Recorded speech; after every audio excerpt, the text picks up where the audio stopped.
This is Balitang Enamo Politics for October 15, 2025.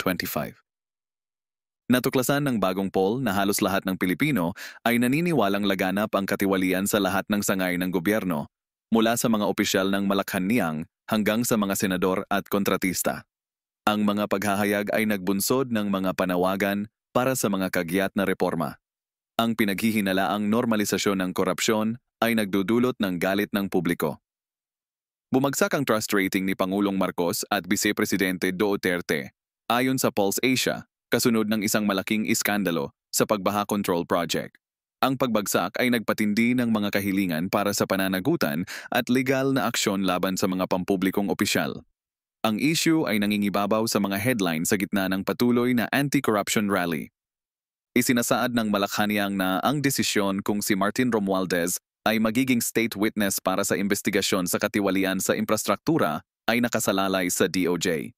Ang pag-unlad na ito ay maaaring maging mahalaga para matuklasan ang lawak ng katiwalian sa pampublikong proyekto. Ang kaso ay patuloy na nagpapasigla sa interes at pagsisiyasat ng publiko. Inalis ng Ombudsman ang mga hadlang sa pag-access sa Statement of Assets, Liabilities and Net Worth, SALN, ng mga opisyal na naglalayong pigilan ang nakatagong yaman at isulong ang transparency. Si Senador Soto ay nagpapahiwatig ng pagpayag na ibunyag ang kanyang SALN, na nagpapalakas ng optimismo para sa bukas na pamamahala. Ipinagdiriwang ng mga grupo ng lipunang sibil ang hakbang para sa mas mataas na pananagutan.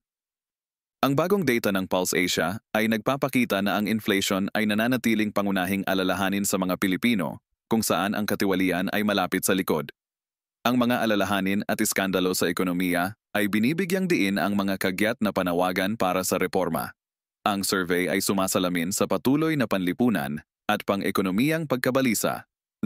This is Balitang Enamo Politics for October 15, 2025. Follow us to get your daily news update.